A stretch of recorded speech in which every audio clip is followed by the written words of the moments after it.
From the Office of the Presidential Legislative Liaison Officer ay mukhang natapos na ang pakikipagpanayam ng ating Pangulong Gloria Macapagal Arroyo sa mga miyembro ng o matataas na opisyal ng Kamara de Representantes at mataas na Kamara ng Senado ay patungo na siya. She's now heading for the main session hall of the Batasan Pambansa at ating nakikita ang 10 miyembro ng Kongreso mula sa Senado at sa Kamara de Representantes na nag-escort sa kanya at sila ay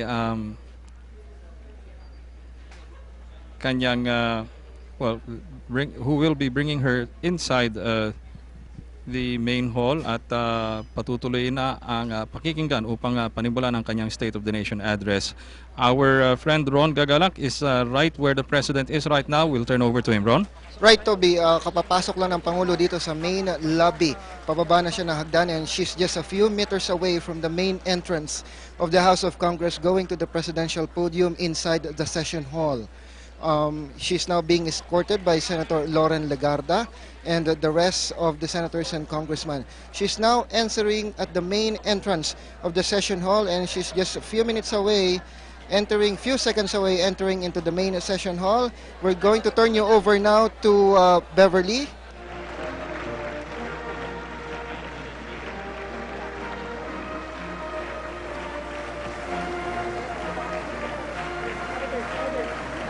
Yes, nakikita na nga natin ang pagpasok ni Pangulong Gloria Macapagal Arroyo dito sa loob ng session hall. Kasama ng Pangulo sa kanyang kaliwa ang ilang House members at sa kanan naman ay ang ilang miyembro ng Senado. Kabilang na dito si Senator Loren Legarda at mga miyembro naman ng Kongreso ay nasa likuran rin ng Pangulo. Naghihintay sa kanya si Senate President Franklin Drilon at si House Speaker Jose de Venecia. Kasalukuyang kinakamayan ng Pangulo ang mga miyembro ng Senado na nasa harapan. At sa ilang saglit lang ay papanik na ito sa rostrum upang doon naman i-deliver ang pinakahihintay nating kauna-unahang State of the Nation address ni Pangulong Gloria Macapagal Arroyo. Si Speaker Jose de Venecia at si Senate President Franklin Drilon ang maghahatid kay Pangulong Arroyo sa rostrum. Nakikita natin na nasa harapan na si Pangulong Arroyo at nasa kanyang likuran ang dalawang pinuno ng mababa at mataas na kapulungan.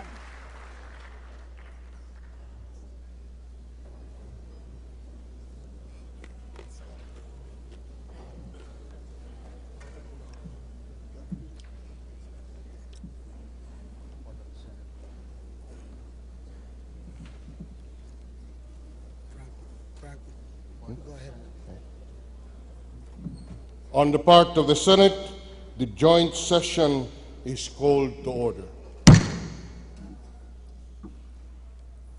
On the part of the House of Representatives, the joint session is called to order. Please rise for the singing of the Philippine National Anthem.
Please remain standing for the nation's prayer.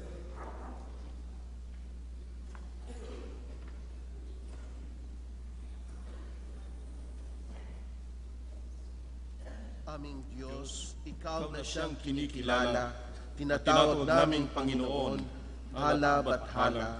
Tunghayan mo ng may pagpapala ang kapulungang ito na nagtitipon sa pasimula ng kanilang panunungkulan bilang mga mambabatas ng aming bansa. Mula sa iba't ibang larangan ng buhay, pananaw at alikikain, minarapat mong igawad sa kanila ang tungkuling maghubog ng mga batas na siyang magiging sandigan ng isang ganap, masagana at mapagpalayang buhay para sa sambayanang Pilipino. Higit na mabigat ang kanilang tungkulin sa ngayon, na kung saan at kailan ang aming bansa ay pumapaloob sa panahon ng masidhing hidwaan at tunggalian. Hinihiling namin sa iyo na patuloy mong igawad ang iyong patnubay, kahinahunan at katalinuhan. Marapatin mo na mapangimbawan nila ang kanilang mga pansariling interes, ganoon din ang kanilang partido, sapagkat ang naisin ng kapakanan ng bayan ay mas dalisay kaysa anumang layunin ng isang samahan. Ikintal mo sa aming mga puso at isipan ang pag-uunawaan. Akayin mo kami sa landas ng katotohanan at pagiging mabuting katiwala ng mga pananagutang iniaatang mo sa amin. Lahat ng ito'y idinudulog namin sa iyo, laki pang pagtitiwala sa iyong pangako ng pakikisa sa amin. Siya nawa.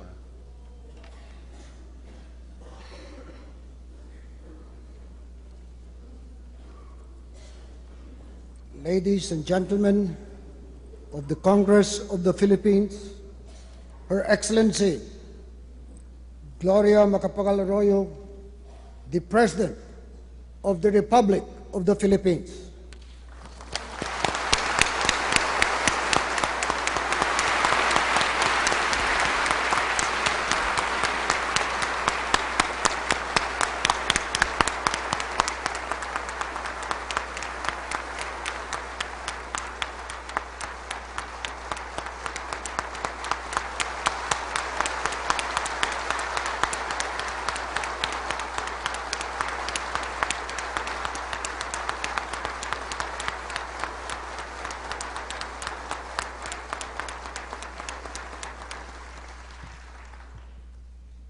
Thank you.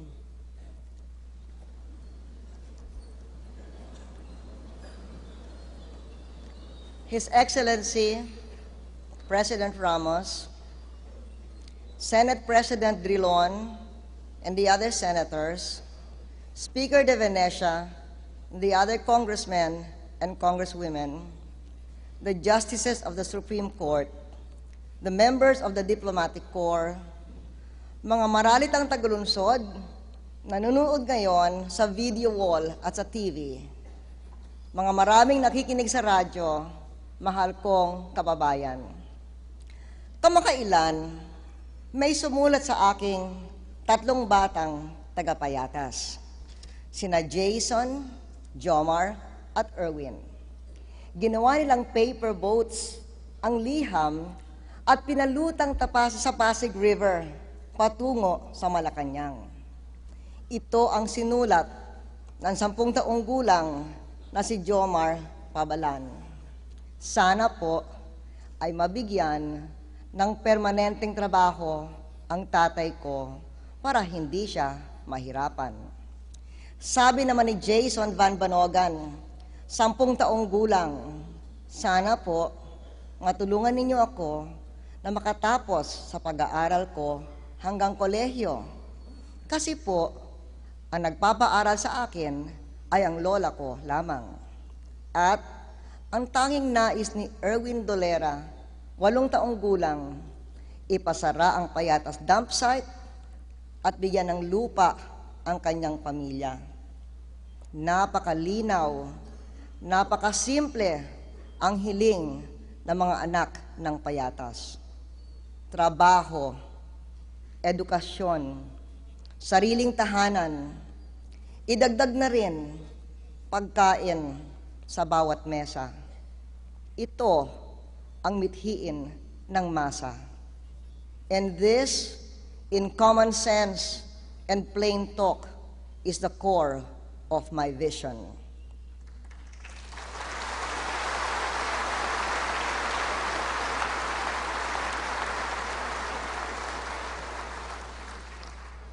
A vision for the future must be rooted in the past. A revolution gave birth to the first republic in Asia. A sense of nationhood was born, but also the dream of a better life for all Filipinos. Andres Bonifacio, the poor man, the great plebeian who started this revolution, nurtured this dream. In 1963, another poor man rose. He rose to the most powerful position in the land and risked everything to fulfill the poor man's dream. Inspired by the great plebeian, my father, President Diosdado Macapagal, promulgated the land reform law to emancipate the peasant from a feudal bondage to the soil. In 1986, Filipinos peacefully reclaimed their civil liberties in the People Power Revolution. Under the leadership of Corazon Aquino, we reaffirmed our commitment to freedom and democracy on a mere stretch of highway with hardly a drop of blood shed or a shot fired in anger. 6 months ago, on that same highway, people rose up to restore morality as the first institution of society and as the animating principle of justice and the rule of law. Thus, we see the historic pillars of a national vision: prosperity, freedom, justice. Ito ang mga layuning ipinaglaban ng bayan mula nang ito'y isilang: kasaganaan, kalayaan, katarungan. We also see in our great history a progressive advancement towards the ultimate goal to transfer power over the state from the traditional economic and political bosses to the people. Last May 1, the poor raised their voices in anger and their fists in fury, imprisoned in poverty, shackled to shame, denied justice in society. They personally delivered the message that 100 years after they revolted to establish this nation, they had yet to partake of the national dream. Dinig na dinig ko ang pahayag nila at napakumbaba ako. Hindi ba't nasa balikat ko ang tungkuling mamuno sa pakikibaka laban sa salot ng kahirapan? Ako na siyang anak ng tinawag na poor boy from Lubao. I take this duty upon my shoulders. I do so without fear or foreboding of failure, for I know that the greatest obstacle we as a nation must overcome is inside us. The enemy to beat is ourselves. When we spread division rather than unity, when we put ourselves above country and profit above fairness, when we think the worst of those with whom we should be working for the common good, and when we wallow in despair rather than rise to achievement, indeed, when we make politics replace patriotism in our country's hour of need. Let us here in the home of democracy therefore resolve to grab hold of this enemy within and beat him. The eternal internal enemy engaged, the battle will not be easy. We inherited very difficult problems. From 2.5 million jobless 4 years ago, unemployment now stands at 4 million. From a budget surplus in 1997 under President Ramos of more than 1 billion pesos, my government inherited a deficit exceeding 140 billion pesos.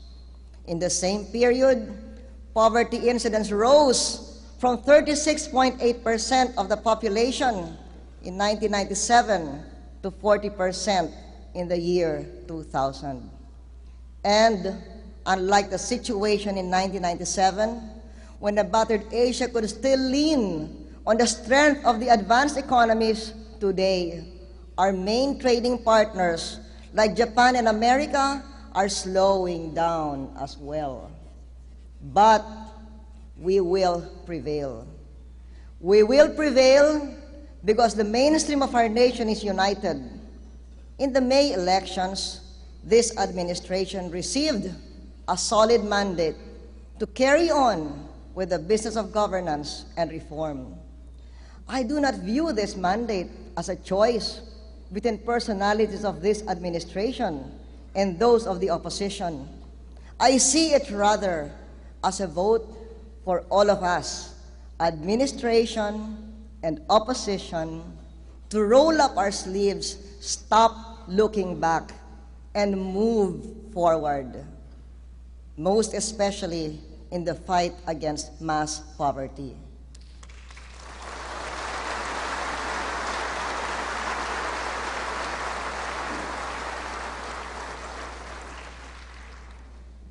Hinalal tayo upang labanan ang kahirapan, hindi ang isa't isa.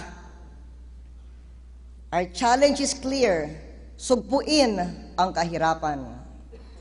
In this spirit, I appeal to everyone here today to undertake something unconventional but much to be desired in these especially hard times.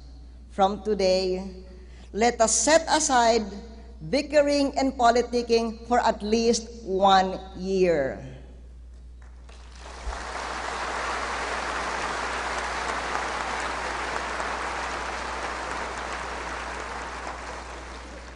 We may congratulate ourselves on our forbearance at the next State of the Nation address. Sa halip ng alitan, isang taong tayong magtulungan sa ikabubuti ng taong bayan. This is our duty. This is our mandate. This is our mission.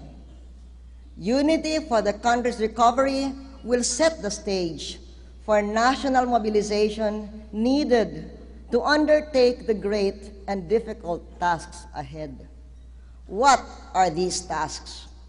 When I became president last January, I told the people about my vision of winning the war against poverty within the decade.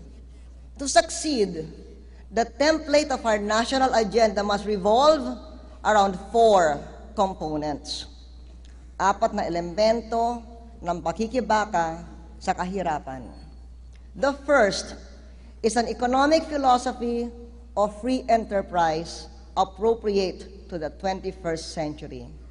Pagnenegosyo upang dumami ang trabaho, not a pitiless free-for-all, but free enterprise with a social conscience.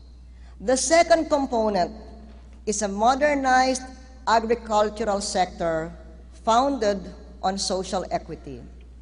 Palalaguin ang kita at ani ng maralitang taga-bukid.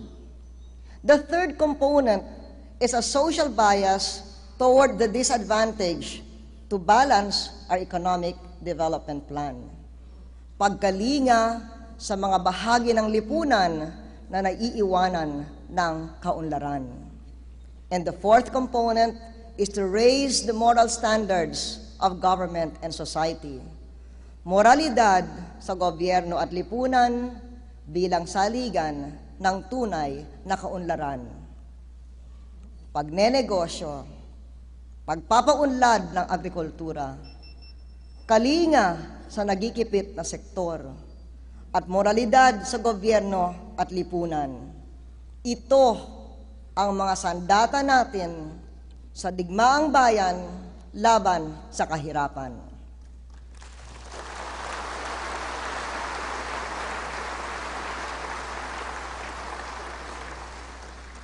I have therefore organized my interpretation of the State of the Nation along these four components of our national anti-poverty ideology.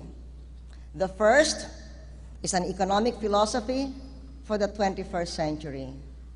Under this philosophy, the way to fight poverty is to create jobs, not destroy them. To create jobs, we will attract investments. To attract investments, we will attend to macro measures and concerns. In addressing macro measures, we will focus on long-term structural issues. We started with the reform of the power sector, and I congratulate those of you who are here now, who were in the previous Congress as well, for this accomplishment.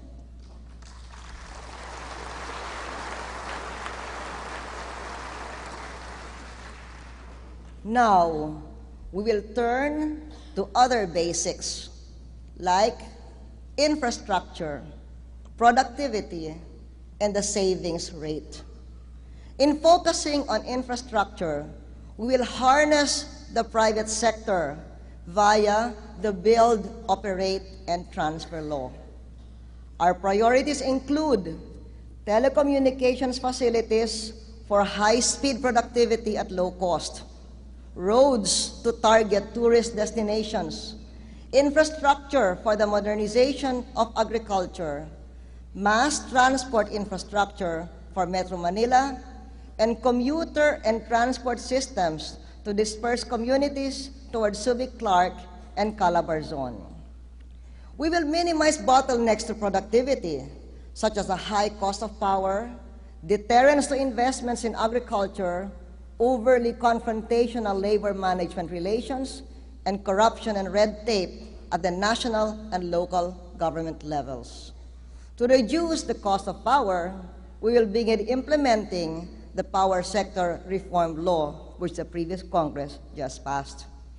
To reduce deterrence to investments in agriculture, I ask Congress to enact a law making farmland acceptable as loan collateral.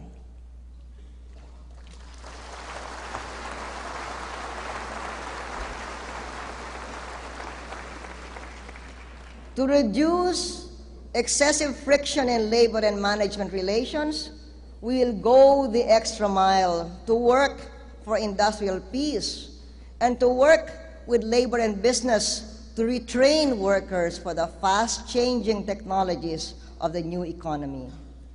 To reduce corruption in the executive branch, cabinet secretaries will have to deliver tangible results within 12 months in fighting graft.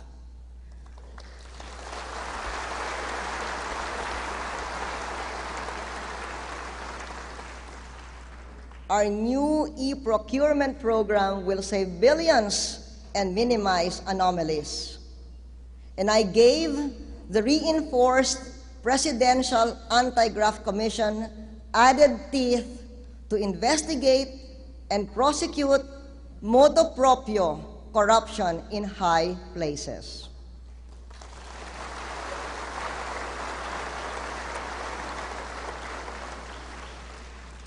And we will make the BIR and customs showcases in this fight against graft and corruption.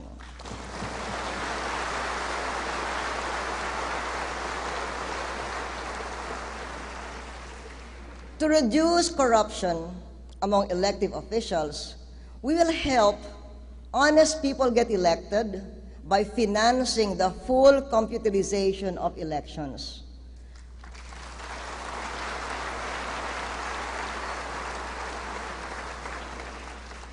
We have released 2 billion pesos of the needed 3.4 needed for computerization. And I ask Congress to add another 500 million in the 2002 budget.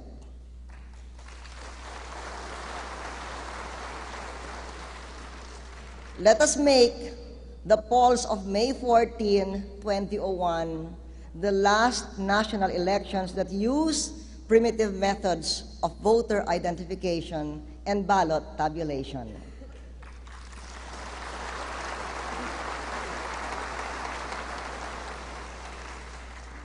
To reduce red tape in the national government, within 12 months, all government agencies will implement measures to cut in half the number of signatures required for their service.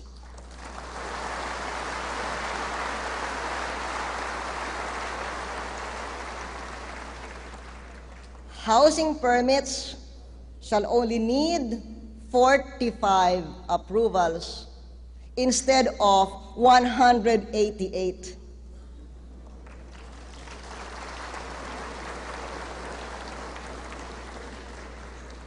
If legislation is required to effect this efficiency, the agencies concerned will draft appropriate bills for my endorsement to Congress. I congratulate the LTO for issuing licenses in half an hour.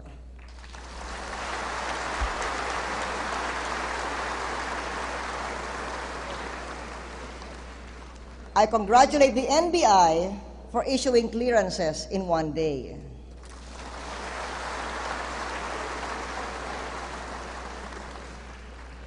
I ask our local governments likewise to streamline their operations and slash red tape.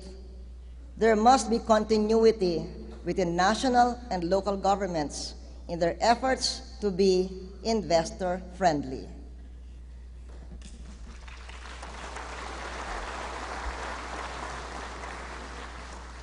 We will address issues related to the savings rate so that the cost of domestic capital can be reduced.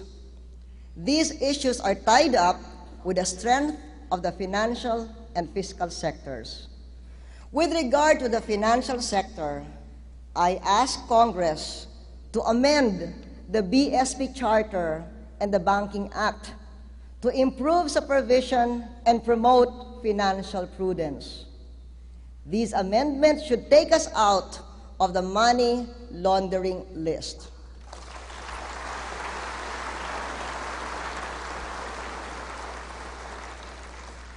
We adhere to a freely convertible peso and market exchange rates. However, we support the central bank's measures to curb speculation.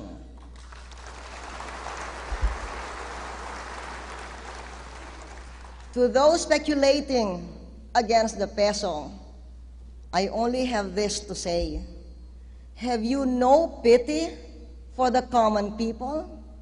Have you no love for your country? Makonsyensya naman kayo.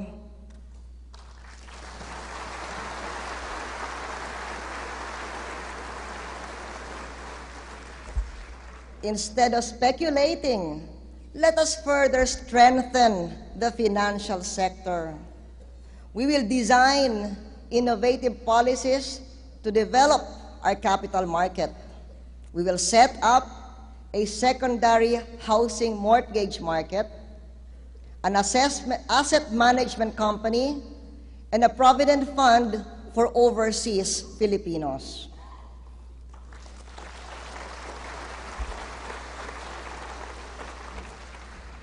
We will simplify and clarify the system of incentives. We will interpret investment laws in favor of the investor. And I ask Congress to enact laws on capital market reform, such as the Personal Equity Retirement Act, the Investment Company Act, the Securitization Act, and amendments to the Securities Regulation Code.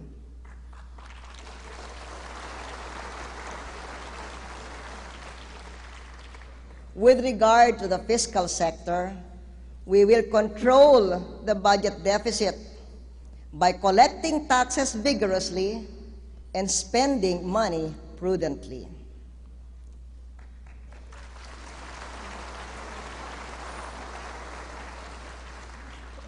For the longer term, I ask Congress to enact a law providing for a gross income tax.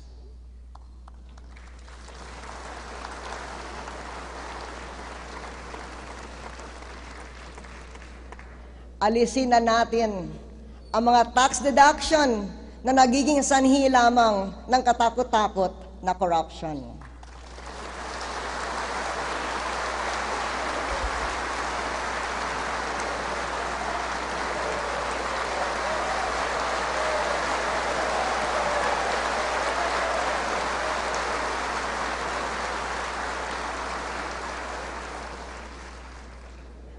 The strength of the financial and fiscal sectors partly lies in how we use the realities in the global and regional environment to our benefit.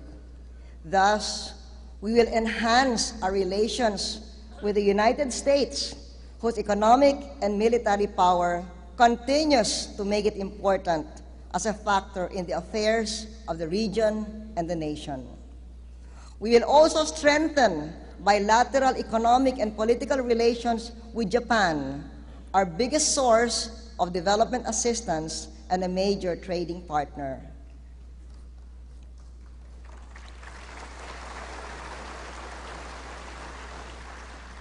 And more, we will design foreign policy and foreign trade policy in the context of ASEAN. And I ask Congress to enact a law giving overseas Filipinos who continue to play a critical role in the country's economic and social stability, giving them the right to vote.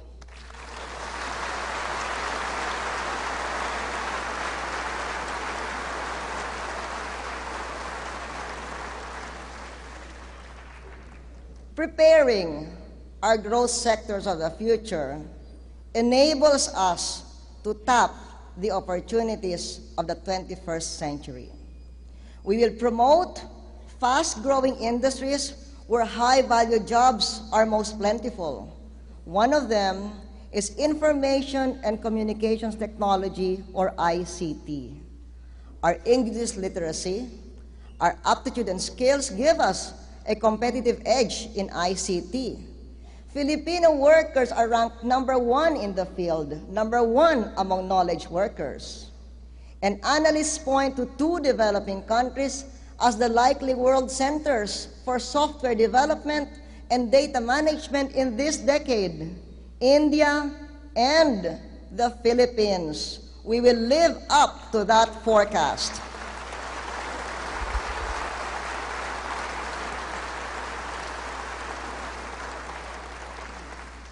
As a first step, let us declare that technology is the foundation of future economic development, as China did in 1998. ICT will jumpstart our old stalling economy and make it leapfrog into the new economy. High-speed connectivity at low cost will increase the use of ICT.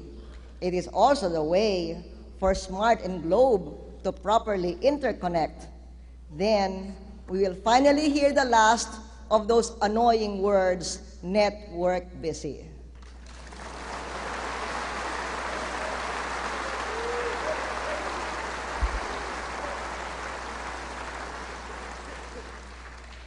Our rules will promote rather than regulate ICT. But in turn, I asked cellular phone companies to stop charging on dropped calls. Wait.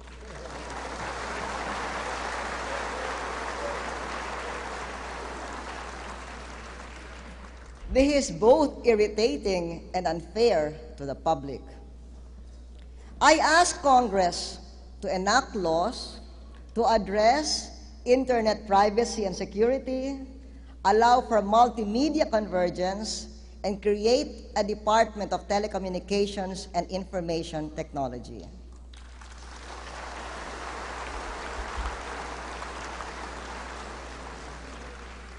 To prepare our youth to be the next generation of knowledge workers, we will upgrade math and science teaching in basic education.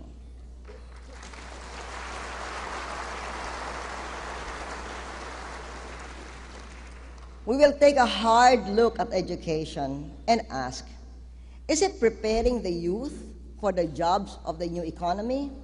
Or is it just keeping them off the streets until they are thrown there jobless after graduation, if they finish school at all? To increase the chances of Filipino children finishing school, we will minimize the cost of going to school.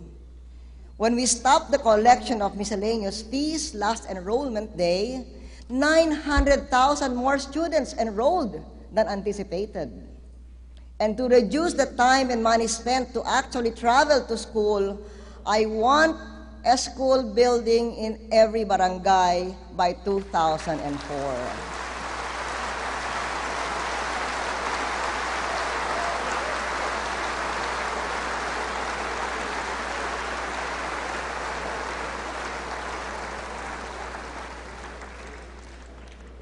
Ibig nating tumalas ang ulo ng mga estudyante at hindi malaspag ang paa. To improve the quality of education, as required by the new economy, we will increase the number of textbooks per students, as well as the quality of instruction. This year, all public school students will have textbooks for priority subjects in grades 1 to 4 and in the first and second years of high school.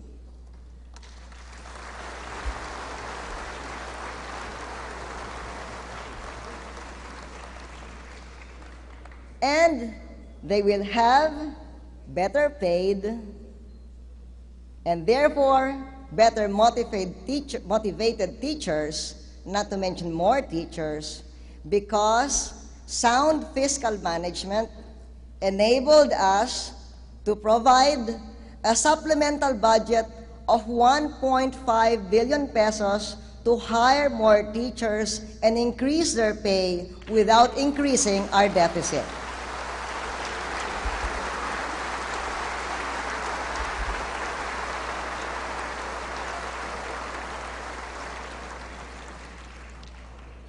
Aside from ICT, we also have the competitive edge in tourism, in the natural wonders of our country, and the natural warmth of our people. We will provide the roads to those wonders and the means to take the tourists there. Thus, we will continue to liberalize the airline industry.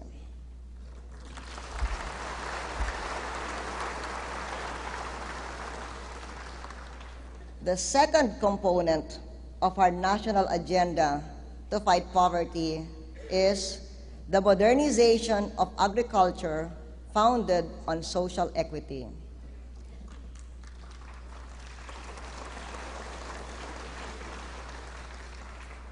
Nasa bukid ang nakararaming maralita, kaya pagyayamanin natin ang pagsasaka at pangingisda. There can be 1 million new jobs in agriculture and fisheries. Within the year, the Department of Agriculture shall begin to implement the program to generate them. We will approach this with a sense of urgency. I do not want the 1 million new jobs to come in the long term. I want a timetable. I want to identify accountabilities. I want milestones. Hindi itong pangakong mapapako dahil nakasalalay rito ang kabuhayan ng milyong-milyong maralitang Pilipino. Mga kababayan ko magsasaka, ang inyong Pangulo mismo ang magbabantay sa kagalingan ninyo.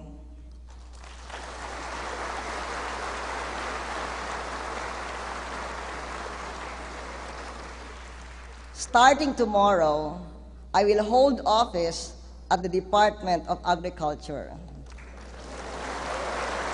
That's your program.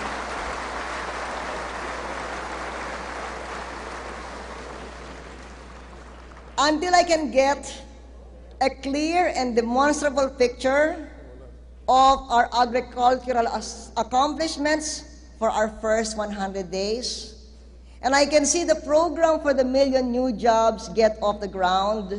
And I can see that short-term goals are in sync with the goals of farmer groups and agribusiness. Upang lumikha ng 1 milyong trabaho sa kanayunan, tutuparin natin sa wakas ang Agricultural and Fisheries Modernization Act o AFMA.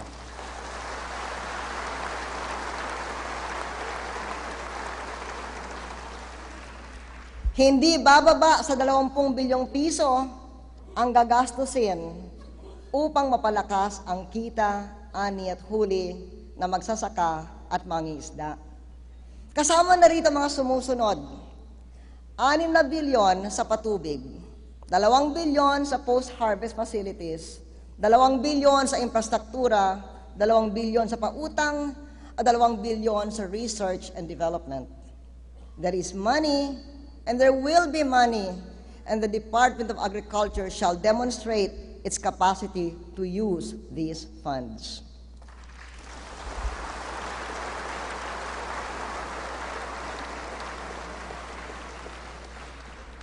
Sa 6 na bilyong piso sa patubig at 2 bilyon sa post-harvest mula Apari hanggang Holo, makakalikha tayo ng 800,000 trabaho. Sa pagbukas ng 200,000 ektarya ng bagong lupang masasaka, makakalikha ito ng 200,000 trabaho. Sa ganitong paraan, malilikha ang 1 milyong trabaho sa kanayunan. Ngunit, dapat tiyakin ang merkado ng produksyon ng mga bagong magtatrabaho sa agrikultura at pangingisda, pati na rin ng kasalukuyang magsasaka at mangingisda. Para sa kaginhawaan ng taong bayan, dapat hindi nagkukulang ang bigas. Sabi nga ng AFMA, sikapin natin magkaroon ng rice self-sufficiency. In the meantime, we will remove the monopoly of the NFA in importation. If a shortage seems likely, we will allow the farmers themselves to import rice.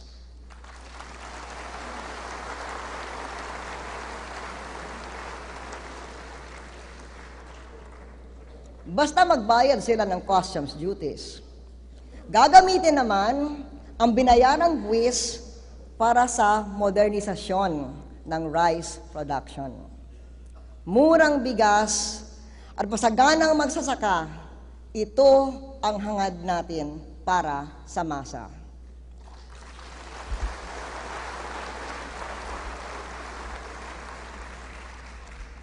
Mas malaki pa ang matutulong ng gobyerno sa mga magsasaka ng niyog. Oras na maresolba, pabor sa magsasaka ang kaso ng coconut levy.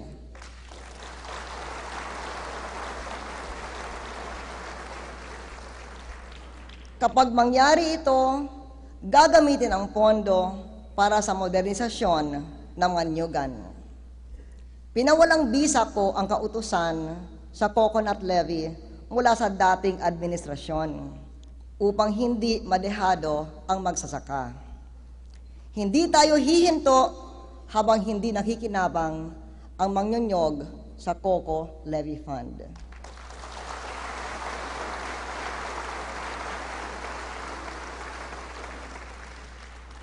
To fight poverty, agricultural modernization will be socially equitable. We shall redeem in earnest the promise of land reform, a commitment that spans several presidents. Isa pa itong pangakong hindi dapat mapako. Bawat taon, mamamahagi ang gobyerno ng 2,000 ektarya para sa reforma sa lupa, 100,000 of private land and 100,000 hectares of public land, including 100 ancestral domain titles for indigenous peoples.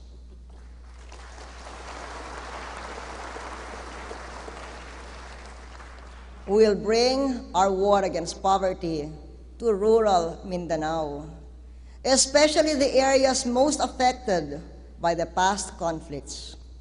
We have helped more than half of the 27,000 evacuee families return to their farms and rehabilitate their homes. The rest will go back home this year. In the next 12 months, we'll spend 500 million pesos from the OPEC fund for community projects in these areas. If the long-delayed Malmar Irrigation Dam is not completed by September, I will transfer its construction to the Army Engineering Brigade.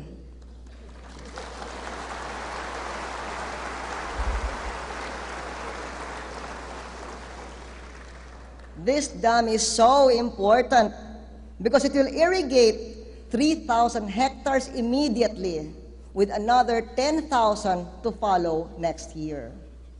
We will make Mindanao the gateway to ASEAN by putting back on track the East ASEAN growth area.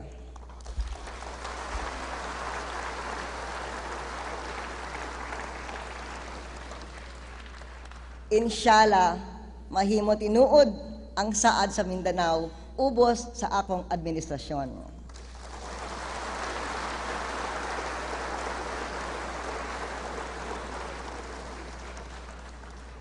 The third component of our national agenda is a social bias to balance economic development.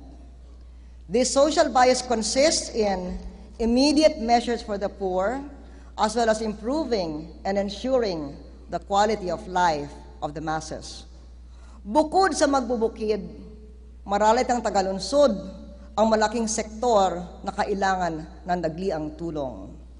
Upang agad silang matulungan, nabigyan na ng ating administrasyon ang karapatang bumili ng lupang tinitirahan sa mahigit 80,000 pamilyang maralita. And we will work double time to give security of land tenure to 150,000 urban poor families every year.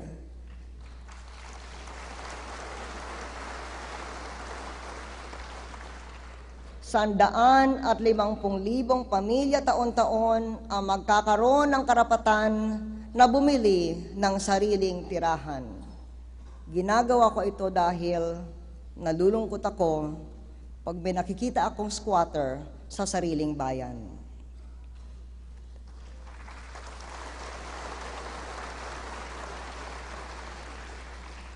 Dapat din tugunan ang karaingan ng madla sa mahal na bilihin at kulang na sahod.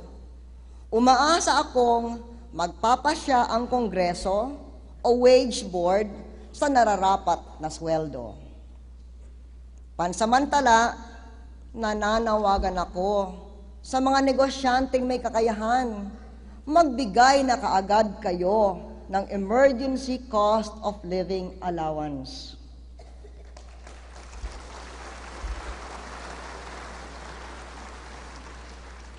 Maaari naman itong i-credit kapag may bagong sahod o allowance mula sa batas o sa wage board. Sa kabilang dako, kumikilos ang gobyerno upang mapigilan ang pagtaas ng presyo ng mga pangunahing pangangailangan ng manggagawa. Binabantayan ang presyo ng langis at salamat naman na bumaba ito noong Biyernes.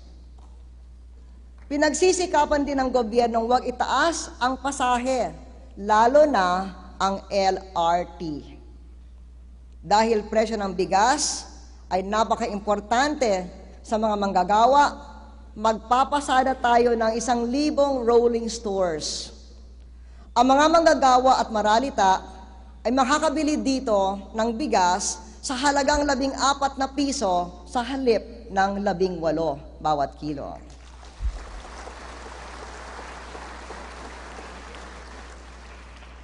Bababa din ang presyo ng gamot. Sa loob ng 1 taon, hahatiin natin ang presyo ng gamot na madalas bilhin ng madla.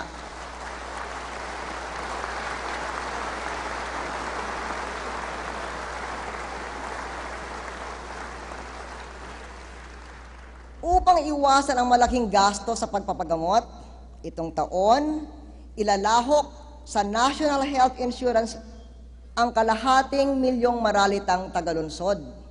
Sa ganong paraan, ang insurance ang magbabayad ng pagpapagamot. At upang maiwasan ang pag-upa na nagbabantang tumaas, tinutulungan natin na magkaroon ng sariling tahanan ang mga manggagawa at maralita. Handa na ang 10,000 tahanan sa iba't ibang lugar para lumipat na rito ang manggagawa at maralita. Pinondohan na rin natin ang pagtayo ng 18,000 pang tahanan. Taon-taon, magtatayo ng 100,000 tirahan para sa manggagawa at 50,000 pabahay para sa higit na maralita. Nakahanda sa government financial institutions ang 20 bilyong piso para sa pabahay ng manggagawa.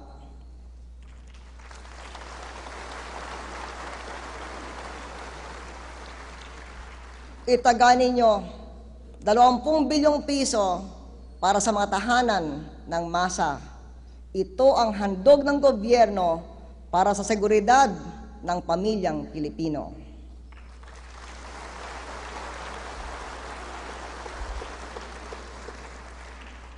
Upang mapatakbo ng mabuti ang mga programang ito, hinihiling ko sa Kongreso na lumikha ng kagawaran ng pabahay.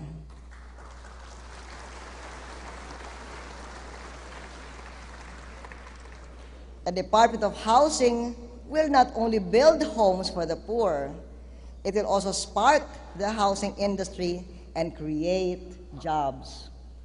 Hinihiling ko rin sa Kongreso na sa tax reform na gagawin ninyo, damihan ang kategorya ng manggagawang hindi na kailangan magbayad ng buwis.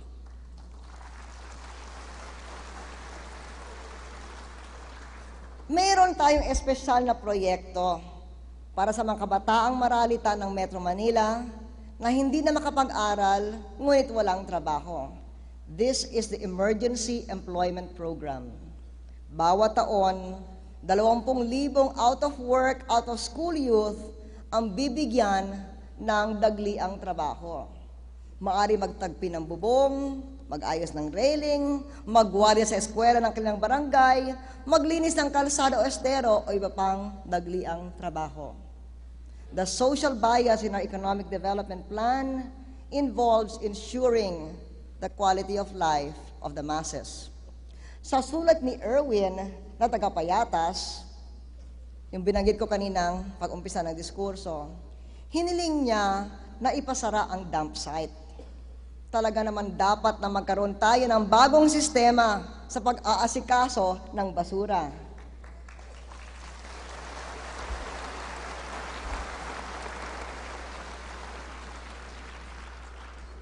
Basura ang sanhi ng maraming problema sa syudad. Masamang hangin, paglaganap ng sakit, traffic at iba pa. Tapusin na natin ito. Inatasan ko ang Metro Manila Development Authority na bago makalipas ang 1 taon, maglunsad ng programa upang ayusin ang problema ng basura. Suyang-suya na rin tayong lahat, lalo na ang madla sa trapiko ng Metro Manila. Babawasan ang traffic sa tulong ng mass transit. Nagtatayo tayo ng 5 bagong linya ng mass transit para makapagbigay ginhawa sa halos 4 na milyong pasahero. 3 linya matatapos sa 2004, isa sa 2005 at isa pa sa 2006.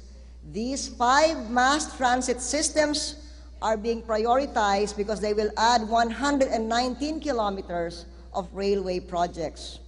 During construction, I expect the MMDA to minimize the resulting congestion as I expect it to minimize the current congestion within 6 months. Masyadong masikip ang Metro Manila, kaya miserable ang buhay sa slum areas. Magkakaroon ng mabilis na transportasyong magdurugtong ng mga karatig rehiyon sa Kamaynilaan. Ang nasisikipan na sa Maynila, makakalipat balang araw sa maaliwalas na lalawigan. We will decongest Metro Manila by attracting communities north towards Subic Clark and south towards Calabarzon and Batangas Port. We will achieve this not by demolishing shanties, but by building commuter and transport systems to better homes.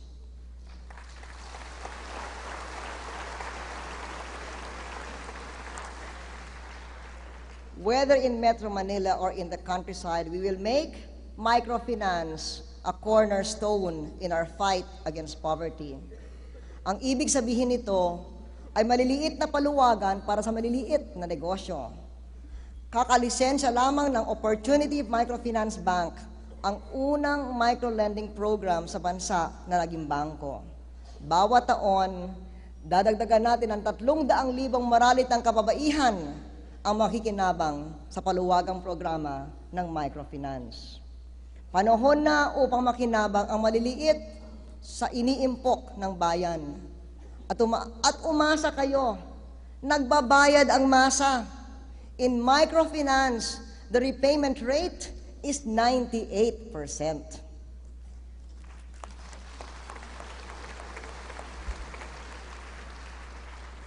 Wala pang kuryente ang marami nating barangay. Kaya araw-araw, gabi-gabi, magkakabit ng kuryente sa 4 na barangay. Sa ganon, 85% ng barangay ay magkakailaw na sa loob ng 1 taon.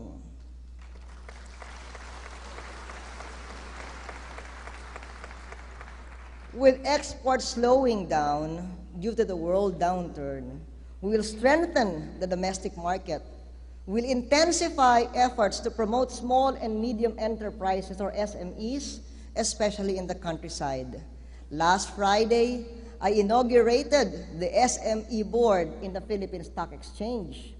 To help small and medium enterprises, I will restore the policy of providing government guarantee for their bank loans.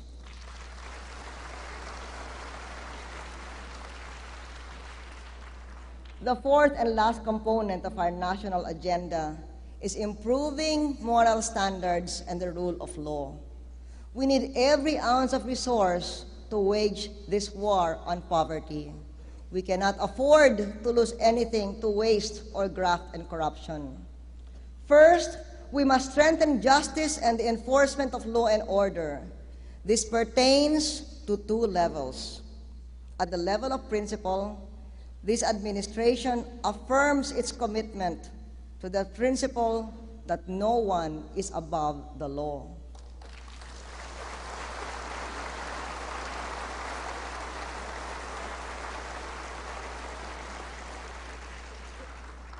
Thus, our policy is to support the fair and speedy trial of all the accused involved in the cases against former President Joseph Estrada.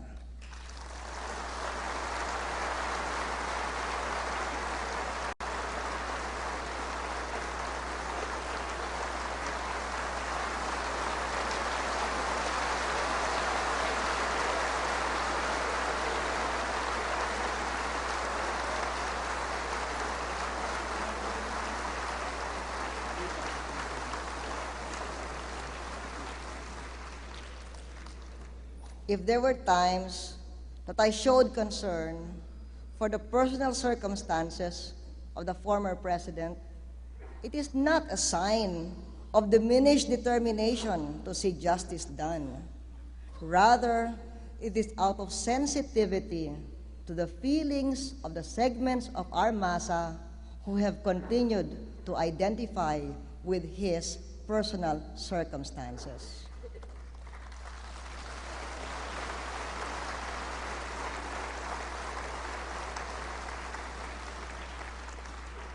But as I sometimes extend a hand covered by a velvet glove, inside it is an iron hand where justice and the rule of law are concerned.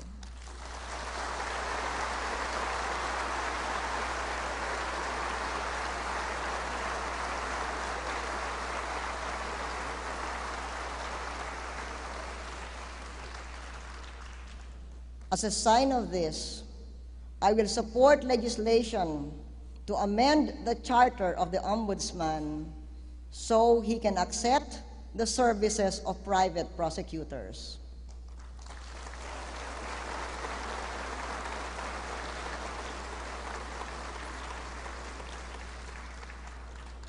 The second level pertains to our sense that justice prevails and the rule of law works in our daily lives. A re-energized police will stamp out the crimes that have plagued our businesses, terrorized the common folk, and embarrassed our country. In the economics of fighting crime, the more resources devoted to crime prevention, the less the amount of crime. Our administration will spend to modernize and professionalize the police.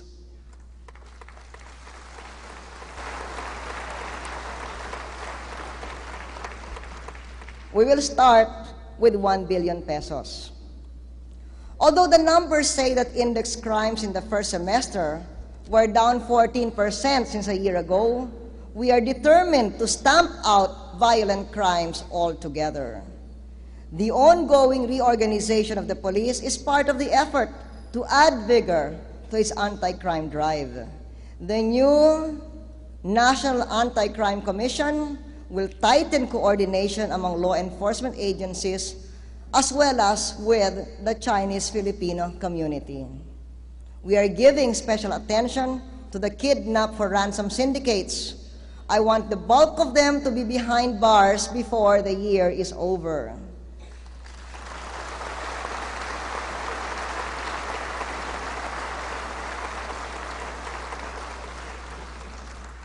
So that every Filipino will at last feel safe in his home, in his workplace, and in his streets. On the drug front, I ask Congress to enact a law reducing the amount of drugs in a suspect's possession for him to be charged with drug trafficking.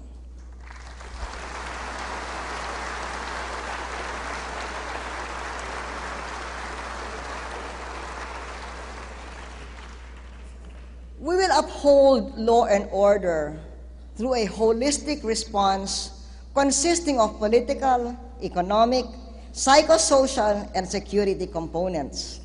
We will meet the defense and security challenges of this era.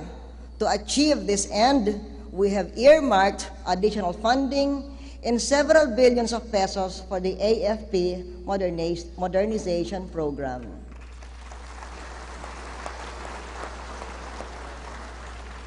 We have given the armed forces and the police the leeway to fight a treacherous and elusive enemy in Basilan. But it must end, and it will end soon for good. The leadership of the Abu Sayyaf has started to fall. The crackdown has neutralized 130 of them. Many of them have come down from their mountains because they have been abandoned by their leaders. Itaganin nyo sa bato, tatapusin natin ito.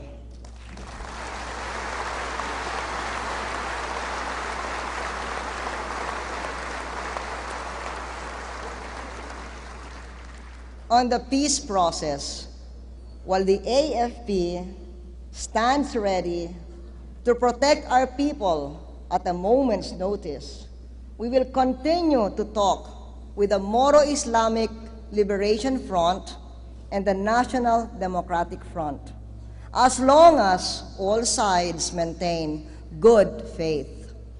Our ceasefire agreement with the MILF last month encouraged us in this.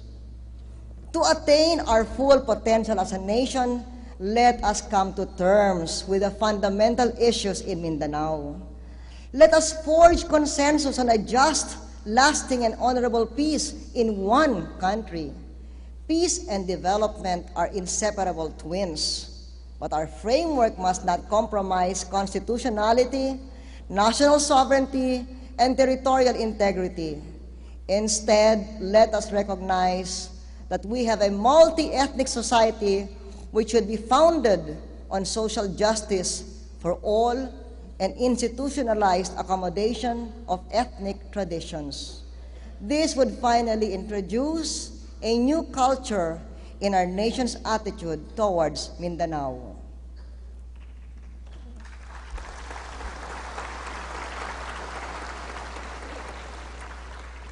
We will also introduce a new culture in governance, a culture of plain talk and common sense.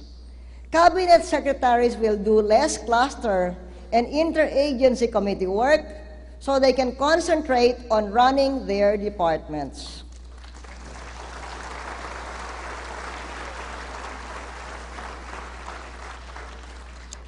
Less meetings, more action, more tangible results, whether in generating jobs, improving peace and order, or fighting graft.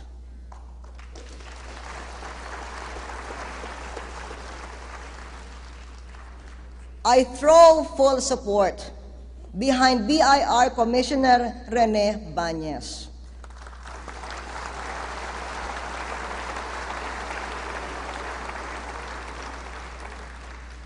He has undertaken a mission many believe impossible, overhauling the BIR, which accounts for 80% of our tax revenues.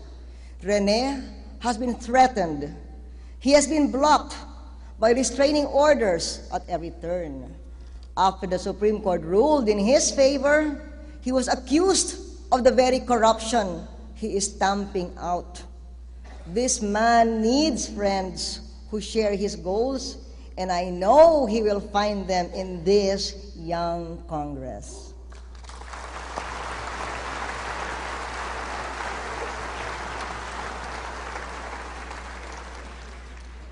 The Bureau of Customs is exceeding collection targets, but the anti-smuggling drive must be relentless.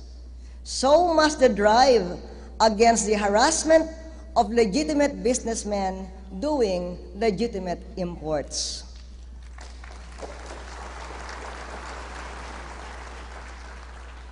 I call on all concerned to help end the open drawer syndrome.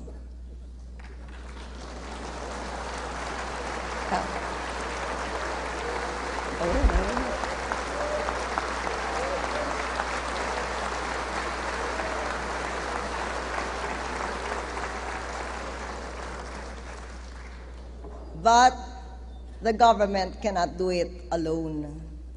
It cannot do it alone in customs. It cannot do it alone in fighting graft.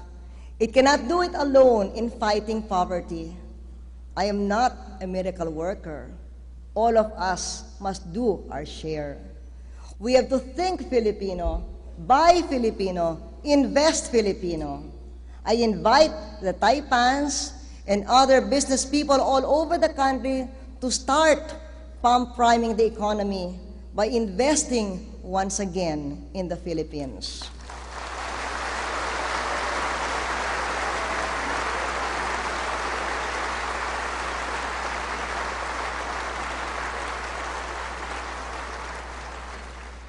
I invite you to create jobs, accelerate progress, and thereby address the root causes of the crime and unrest that so much alarm us. Sa madaling salita, mga kababayan, magkaisa tayo at magtulong-tulong upang labanan ang salot ng kahirapan at isulong ang kasaganaan, kapayapaan at katarungan sa bayan. Magkaisa tayo, labanan ang kahirapan.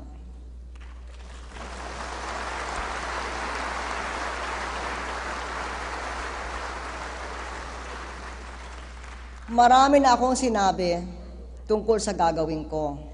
Subalit, mabibigkas sa ilang salita lamang ang pakay ng lahat ng mga plano, programa, at panukalang tinukoy ko. Trabaho, edukasyon, sariling tahanan, pagkain sa bawat mesa. Sa lahat na mabibigay ko sa bayan, kabuhayan, karunungan, tahanan, at pagkain para sa masa ang ipagmamalaki ko ng higit sa lahat. Lahat ng ito ay para sa mga kabataan tulad nila Jason, Jomar at Erwin at sa magiging anak nila dahil tungkulin natin ito sa mga darating na henerasyon.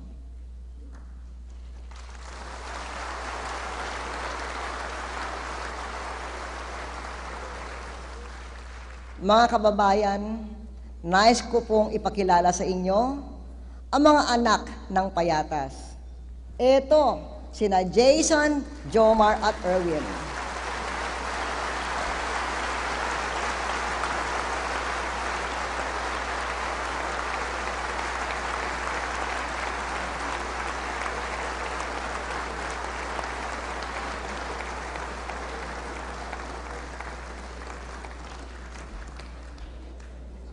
Salamat sa inyo, Jason, Jomar at Erwin.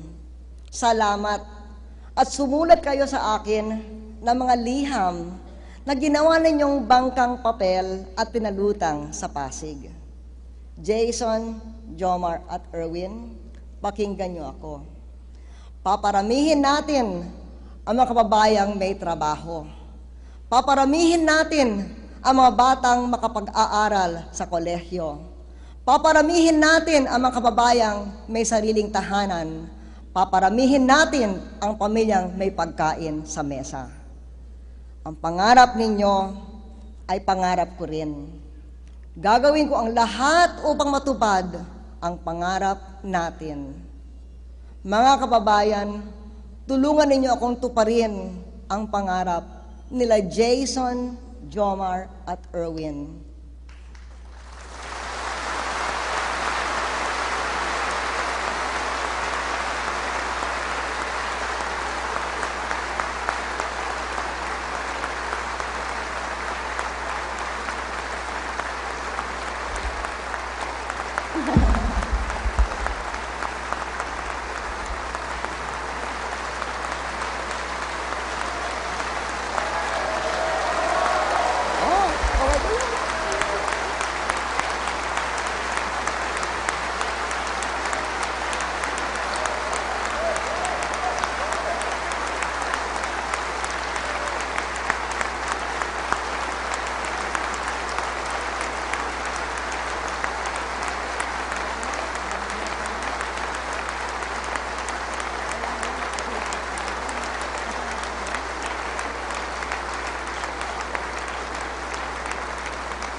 Magkaisa tayo upang lahat ng kabataan, kasama ang kanilang magulang, ay magkaroon ng bagong buhay at bagong pag-asa sa hinaharap.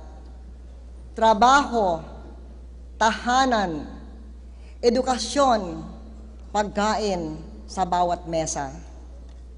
Salamat, Jason, Jomar at Erwin. Pinaalala ninyo sa akin ang napakahalagang tungkulin ko. Pinaalala ninyo sa aming lahat kung bakit kami ay narito ngayon sa bulwagang ito.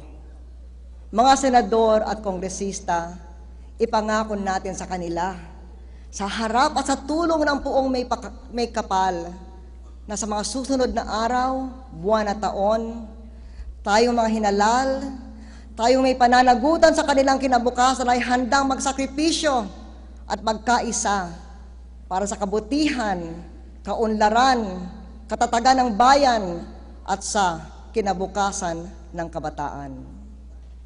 Jason, Jomar at Erwin, hindi namin kayo bibiguin.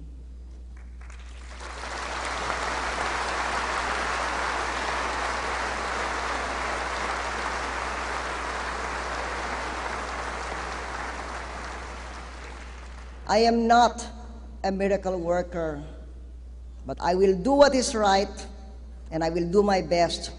Let us all do what is right. Let us all do what is best, and God will take care of the rest. Maraming salamat sa inyo lahat.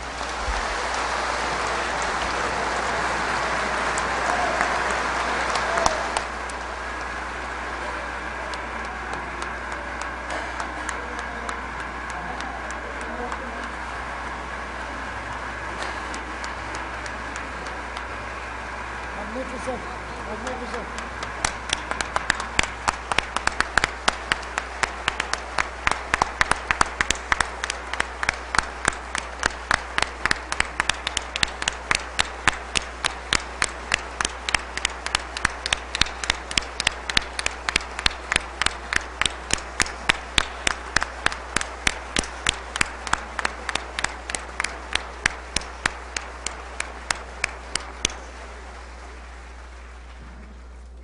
On the part of the Senate, the joint session is adjourned.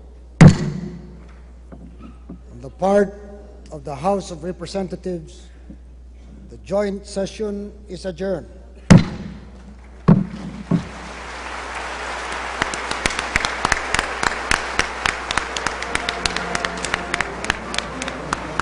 Congratulations, Secretary. Magnificent. Magnificent.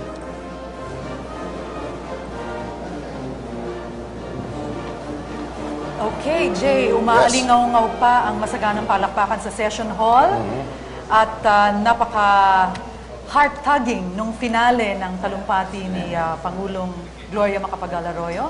Meron na tayong 3 bagong Mang Pandoy, Jomar, Jason at Erwin. 30 at isang pahina ang pangungusap ng Pangulo, kanyang paglalahad ng tunay na katayuan ng bansa at ang na kanyang tatahakin. Pero ano kaya ang tingin ng pribadong grupo, pribadong sektor dito sa naging talumpati ng Pangulo sa kanyang State of the Nation Address? Yan ang magandang marinig. Tama-tama, sapagkat sa kauna-unahang pagkakataon, kasama po natin buong-buo ang buong business community ng bansa. At narito sa aking tabi si Mr. Billy Luz ng Makati Business Club. Kasama pa rin po natin dito si Ginong Ronnie Concepcion ng Chamber of Filipino Industries, si Mr. Mike Varela ng Philippine Chamber of Commerce and Industries. At dito naman sa gawing kaliwa natin, Jay, kasama natin si Ginoong Donald D., Presidente ng Employers Confederation of the Philippines, ECOP, at si Ginoong Sergio Ortiz Luis Jr., Presidente ng PhilExport o Philippine Exporters Confederation. Okay, hindi na tayo magpapatumpik-tumpik pa. Gentlemen, ano ang inyong mga impressions muna? Would like to start. Yes, Ronnie. Well, ang nakikita ko si put it all together at the end. And symbolic yung si Jason at Erwin at Jomar. And you can see a president, the center states definitely is her deep sense of caring for the poor. In fact, I noticed 35% of her speech was dedicated to upliftment of the poor. So yun ang palagay kong tema na sinabi niya, at kami naman sa business sector, we have to reciprocate and also be partners sa gobyerno to make it happen. Okay. Howard, pinaka sa buong speech ng presidente, ano ang tumama sa iyo na tingin mo tinumbok niya ng gusto? Malinaw na ang vision ngayon ng at direction ng kanyang presidency ay malinaw ngayon. Talagang maliwanag na. Maliwanag kung maliwanag. Kaya ang magandang call dyan, yung isa lang yung stop bickering and stop politicking for 1 year. Kung magawa natin yon, this program will succeed and this country will move forward. Alright, si Mr. Ortiz Luis naman. Sir, 1 oras at 15 minuto more or less ang itinakbo. 88 pauses for applause ang ating narinig. Doable po ba yung mga narinig natin mula sa Pangulo? Well, sa totoo lang, yung speech niya hindi kasing haba ng usual SONA, pero maraming interruption dahil maraming applauses, mahigit yatang 80. Pero medyo kumpleto yung lahat ng elementong nilagay niya ro sa kanyang speech. At palagay ko, this one speech where specifics are really mentioned in its components. Lahat ng course of action medyo binanggit niya. Siguro, kailangan lang himayin natin yung detalya sa implementation itong mga nilagay niya program. Kung paano may patutupad. Yes. Not to mention, very clear ang deadline niya. Did you notice that, Mr. Varela? 1 year, 12 months. Yan ang sinabi niya, maliwanag. Kaya maliwanag ko ito, yung sinabi niyang tahanan, ay trabaho, tahanan, edukasyon, at saka pagkain sa bawat mesa. Just capitalize it. Really, how and where we can narrow the gap between the rich and the poor, and at the same time propel the economy. Ito yung visioning niya na it's very workable. Very workable on the basis of what he has. Isa sa mga nadanasan nating problema sa sa negosyo at sa paghahanap buhay. Yung problema natin sa productivity, do you think the President addressed this bill?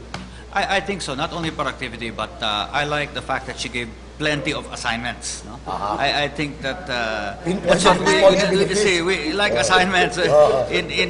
She shows that, like any good manager that she is, that she's going to give all the people who work for her, all her direct reports, a specific assignment. But aside from the assignments, as Mike said, I like it because it's focused on 4 items lang, no? Jobs, housing, education, food. And I think if we focus on that, I think we will see the country bounce back.